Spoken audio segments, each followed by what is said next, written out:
The Karen flowers bloomed vibrantly along the picket fence of my small suburban home, their delicate white petals swaying in the breeze.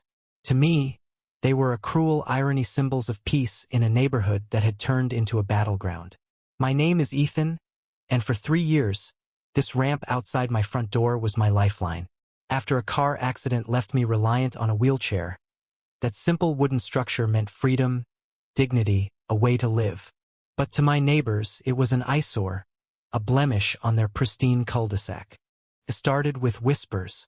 Mrs. Callahan, the self-appointed guardian of the neighborhood's aesthetic, knocked on my door one spring evening. Her smile was tight, her voice syrupy. "Ethan, the ramp, it's just not fitting with the community vibe. Could you consider removing it?"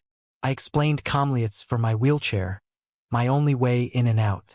Her eyes narrowed, as if I'd insulted her prized azaleas. "We'll see about that," she muttered, walking away. The whispers grew into a storm. A petition circulated, signed by neighbors I'd once waved to. "The ramp lowers property values," they claimed.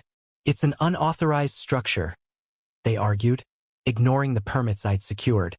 Meetings were held, voices raised. I sat in my wheelchair at the edge of those gatherings, feeling like a defendant in a trial I didn't sign up for. The Karensmen and women alike clutched their coffee mugs and righteousness, demanding conformity over compassion. The tension peaked one humid evening. I rolled out to find a crowd on my lawn. Mrs. Callahan, Mr. Jensen, even young Tim from down the street, egged on by his parents. "Take it down, Ethan," Callahan shouted, waving the petition like a flag. My heart pounded, but I held my ground. "This ramp is my legs," I said, voice steady despite the tremor in my chest. "You're asking me to be trapped in my own home." Silence fell, but not the kind that understands. Their eyes burned with entitlement, blind to my reality. I fought back. I posted on the neighborhood app, shared my story, showed pictures of the ramp's necessity. Some rallied. Mrs. Lopez brought me cookies, and old Mr. Carter wrote a letter supporting me. But the Karens were relentless. They filed complaints with the city, claiming the ramp violated obscure bylaws. Legal notices piled up. My savings dwindled on lawyer fees. Every night, I stared at those Karen flowers, their beauty mocking my struggle. The breaking point came quietly.